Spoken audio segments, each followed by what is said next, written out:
responsible for Ericsson's North America's cloud strategy, Steve Bourgeois. Steve Bourgeois, New Orleans. I said, wow, what a great name. He's coming back home. The guy's born in New Orleans. No wonder, Bourgeois. Thank you for coming. Let me say some good things about you. Right? Today we're hearing for one of Ericsson's strategic leaders. Prior to joining Ericsson, this cloud expert was with Amdocs, where he was VP of Client Business and executive for the AT&T division of Amdocs. In this role, he led the CTO, OSS, and AT&T Foundry in Israel, and he's no newcomer to cloud technology. He also held a leadership position in cloud at Microsoft and launched a first-of-its-kind cloud services program for AT&T's consumer channel. So now he's here to talk to us about competitive strategies for monetizing cloud services. And will you please help me give a warm welcome to a hometown man, Steve Bourgeois. Thank you. Appreciate the invitation. Thank you. You too.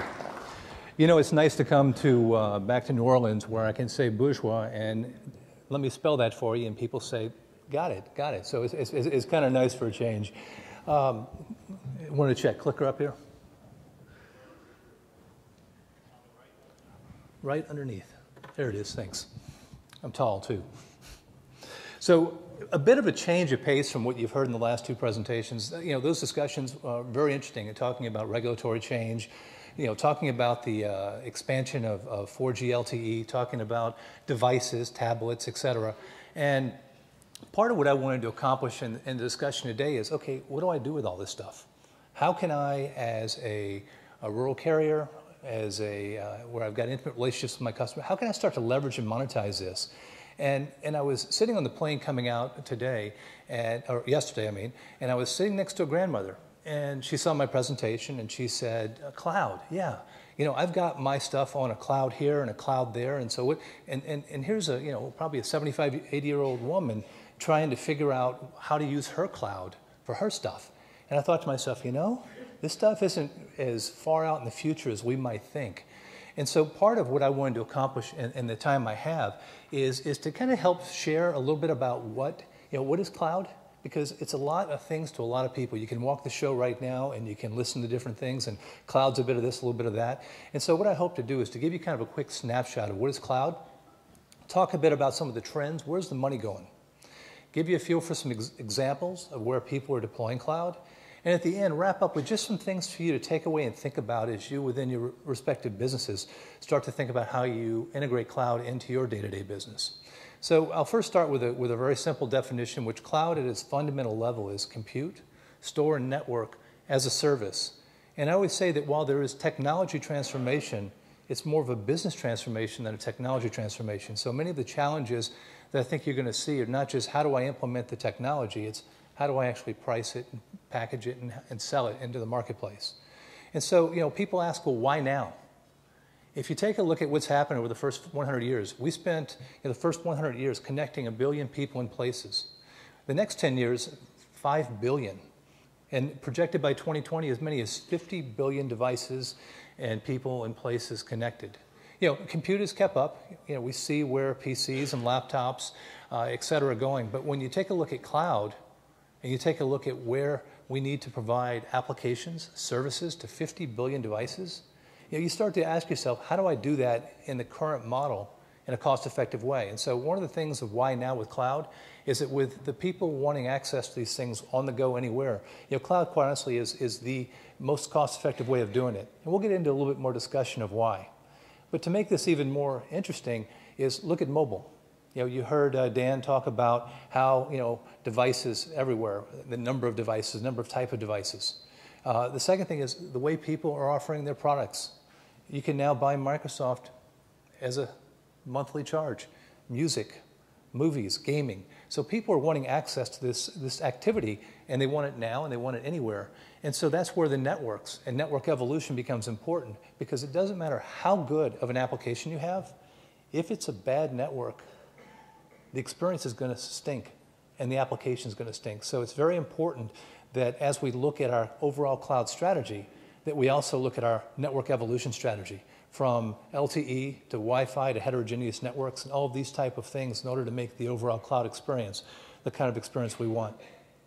And so we look at the business side of this for a minute and we ask ourselves, okay, why now also? Okay, I get it that devices are taking off. I get it that computing and smart devices and applications. But if we get down to the real core of the problem is that our traditional business as usual, voice flat, declining, data, yes, growing, starting to slow, starting to decline in the out years. But our shareholders, Wall Street, demand that we continue year over year to see this 4, 5, 6% year over year growth. And so how do we, in a business as usual model, create things that allow us to grow? Well, it's by launching new services, bringing new applications, bringing new things that customers are going to want to buy. So connected devices, looking at enterprise cloud, looking at mobile applications. These are things that we need to start to bring into our business and to help sell to our customers so that we can meet these fundamental business needs within our respective business. And so let's take a moment and look at where the money's being spent. I took 3 of the broad, large categories, and I'll provide some definitions. Also take a look while I'm doing that at the size of these markets and look at the trends. And you'll see that these are billions of dollars of markets with growth rates that are having them double over 5 years. And so at the far dark blue, infrastructure as a service. So this is where companies will come out and say, I'm going to put in big data centers. I'm going to provide you with your compute store and network for a fee. These are companies like Terramark, Savvis, Amazon. Amazon, for example, built a multi-billion-dollar-a-year business providing infrastructure as a service. Platform as a service. This is where companies that provide a platform, they extract the complexity of developing applications, provide it to you as a platform, helping to reduce the time, the complexity, the cost of developing these applications. These are companies like HP, IBM, SAP, so your HR and CRM types of applications that you can develop on top of those platforms. And then to the far right, if you take a look at infrastructure and platforms, as those mature, then your software as a service. How do I create applications that I now start to buy as a service? And again, I'll make the point that if you take a look at these markets and you look at the size of these markets, this is the kind of space that you're going to want to position yourself in. And I'll get into a few minutes about how we begin to differentiate yourselves in these markets and start to create and leverage your unique position in the markets. So the business model, we talked about a little bit about the technology and some of the broad things, but the business model is also changing. I'd mentioned Microsoft a while ago. Well, before you go down to the store or you'd buy your PC and for several $100s you got your Microsoft Ultimate. Well, today you can go and spend your $15 per month and get your Microsoft Office over the internet. Same thing with buying Terramark or Amazon services. So the model is changing, and what you're seeing is that these models are actually quite varied from a per subscription basis. Oh, I want to buy on a transaction basis. So every time I use it, you're going to send me a bill. Oh, I'm going to go ahead and get a capacity. I need to put this level of capacity in and charge me. So it's not I have to go drop millions of dollars into a large capital expenditure. It's more about turning it into an operation or an OpEx kind of model. So we're seeing these business models change. And what's happening, or why this is happening, is because the market really wants to have, at the top, service scalability. Think of what FedEx might need in December versus in March or April. As much as 400 times the capacity they would need this time of the year. So it gives me the ability to scale up or scale down. Network agility. When I need the network, what I need. I can buy what I need when I want. Cost savings. I want to not put in a big multi-million-dollar capital investment. I'd rather buy it on a per month basis. And then compute flexibility, measured services. Everything's measured. I'm buying a per. So it gives me better control over what I'm buying, allowing me to run my business more effective. Now, there are things that about this that are disruptive. People are now packaging and selling in a whole new way. People are buying in a whole new way. Your customers are. They expect it. It's an industry-wide change. We're looking at enterprise IT fundamentally changing how they want to buy services. We also are seeing new ecosystem, the investment dollars, the number of cloud startups. Walk the show floor right now and look at the number of companies that weren't here a few years ago selling cloud or cloud-related services. And competitive landscape, yours as well as mine. Look at the acquisitions as people try to prepare themselves and become more competitive in the marketplace. So while it may look like a a short-term thing. This is a fundamental change, and I equate it very much back to the internet back in the late 1990s when people said, yeah, the internet, we're putting a website up. Oh, you don't have, can you imagine not having a website? Can you imagine not using the web now and the internet for your business? And I really feel that the cloud is much in the same place the internet was back in the late 1990s as we start to grasp it and start to make some money with it, but still trying to figure it out. So these services that are coming out, we can look at both the enterprise and the consumer space. In the consumer space, we're seeing carriers and operators providing more sticky brand, loyalty type things. Hey, here's a cloud locker, bring your music, bring your pictures, bring your social onto mine. And there's money there, but it's more about being sticky and trying to find the kind of right app stores and take part of the value chain. It's on the enterprise side where we really see the large value creation and where the large opportunities exist. As you leverage your unique position as an operator to bring security, to bring location awareness, to bring device awareness, network awareness. These are the kinds of areas that I would recommend that you strongly look at. And we'll get into a couple of examples here in a moment.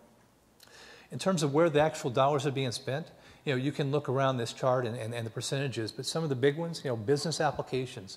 These are things such as your CRM, your HR. These are the kinds of things you're probably even using yourselves today and even possibly reselling today. We talked about the storage, we talked about the platform, but one of the ones I want to really focus on are the vertical applications, because I believe this is an area that's going to see some of the biggest growth. This is the software as a service, if you remember that chart. And there are verticals that have some common things. I need a high quality network. I'm mobile. I need to have the services. These are the kind of verticals that I think we're going to see a lot of growth in. In fact, I'll pick a couple here real quickly that are of interest. Looking at healthcare, network school, network utilities, these are areas where mobile matters, quality matters, the applications are numerous and the needs are numerous. And I'd actually like to give you one example that is out in the market now. So this is one that I worked on with, we worked on with AT&T to address a business problem, which is that remote patient monitoring. When a patient leaves a hospital and they go home, the percentage of patients that come back and are readmitted to the hospital is too high. Number of reasons, but number one at the list is that they didn't have the continual follow-up with their physician or with their healthcare provider, which caused them to be readmitted at $1,800 a day, very expensive every time a patient is readmitted. In fact, if there are too many readmissions, the hospital is fined by utility, by the government healthcare provider. And so the solution to this problem was to provide a turnkey solution where the patient is giving a tablet. That tablet provides them with a very user interface. All of their devices, weight, blood ox, blood pressure, et cetera, are captured in kind of a machine-to-machine interaction, streamed back to the hospital. The patient also has a button they click. Using the network, they're able to set up a web RTC or a real-time video call with their healthcare provider. And this provides the doctor with the ability to track the patient's health, gives the patient the ability to communicate with their doctor on a real-time basis, a button for calling out 911. And then as we look to evolve this platform, bring in things such as social, so that they can talk with similar people with similar situations, bring in tutorial things about their disease, but provide the patient with the ability to be monitored, tracked, to provide the hospital with the ability to watch their patient. And for AT&T, it provided them, or with the operator, provided them with new services. So this is sold by AT&T to the hospital for so many dollars per user per month, the hospital to the patient, and created a brand new revenue stream which allowed them to leverage their network, the relationship that they had with their enterprise customer, and allowed them to bring value add on top of the network. For the partner was able to bring a turnkey solution. Make it simple, make it easy to deploy, easy to buy. And at the end of the day, allowed the operator to use their trusted advisor relationship to go to market and not worry about technology, not worry about, how do I support and operate this thing. A second example, which I think is an important point I want to make to you all is that, as an operator, you have your network, you've got your connectivity, and you've got an enterprise out there. And these enterprises, quite honestly, are struggling with, how do I embrace cloud? How do I turn my IT investments and into lower cost alternatives and big capital expenditures? What are the new services that I, as an enterprise, can bring to the market? And so one of the things I'd like to stress is that, with your network, whether you have your own cloud or whether you find and partner to bring a cloud, being able to launch services that in the past, you and the enterprise couldn't afford. Two, the subscriber values. I think last year, Craig was up here and talked a bit about how you need to have a minimum number of subscribers to afford these and how cloud brings that down. One of the things that this does is that where you are not putting in big capital expenditures and where you can share it across a broad number of customers, you can launch premium tier 1 type services at a much more affordable price point. I'm using push-to-talk as an example. In addition, using the cloud, you can bring in new types of applications, in this case, bringing enterprise and consumer, Microsoft Azure and Microsoft types of, or Office 365. And then looking at other services you can add on to this. In this case, I'm using machine-to-machine as an example, where, say, a utility wants to have some type of asset management. Or at the home, I want to provide home security. But I could continue to add more of these as-a-service applications by leveraging my network, leveraging a cloud service, and then my intimate knowledge with my customers. In fact, that's one of the key differentiators that I think you bring to the market. You know your markets, you've got a local focus, you have a trusted advisor relationship with your customer, and so it's a really good chance as you start to embrace this type of technology to provide thought leadership and get your piece of the market share that I showed in the earlier slide. So what are the kind of questions that you ask yourself, or that you should be asking yourself, or that I ask myself as I think about cloud? What's my strategy? What are the kind of infrastructure I should use? Do I build it? Do I buy it? How do I deploy these applications quickly? How do I migrate? So once I have deployed a cloud and this infrastructure, how am I going to take my internal, or how am I going to take my enterprise customers' assets and get them onto cloud? And you can read the rest of these, but there's a very deliberate approach that you're going to want to take as you get into this. And one of the very important parts of this is to find the right partner, so that as you start to deploy these applications and do it quickly and take advantage of these new operating models, you've got the right kind of approach in doing this. And I talked about the strategy, and so a bit more of a visual looking. What is the infrastructure? How do I migrate? How do I create my applications? That's one thread, but the other thread is, how am I going to, what's my business model? How do I make money? What's my business case look like? What's my risk? I've got to provide much more of the upfront investment and then recover it with my enterprise customers. And then how do I teach my sales team, and how do I actually provide the service so that I do provide this differentiated customer experience, making the network simple and then figuring out how you monetize that innovation. So a really good partner is important with you to help do this kind of stuff. So I'll hit this quickly, but this is just, as you go through, just make sure that from a strategy standpoint, important that you have the right kind of analysis, that you have the right plan, that you execute the plan and operate. This is kind of fundamental for many of you, but it's different in a cloud environment because how you go to market and how you buy these assets and how you price them is significantly different. And so I'd like to wrap up in conclusion, say that the network and evolving the network, connecting it to the cloud while leveraging your billing, brand, and channels, is going to allow you to create these types of ecosystem of partners and go to market to generate new revenues around these services and markets. And cloud by itself is technology, but this is a technology that's driving business transformation. Thank you very much, and I'm excited to see next year how many of you have actually moved your cloud program forward. So I appreciate your time, and thank you.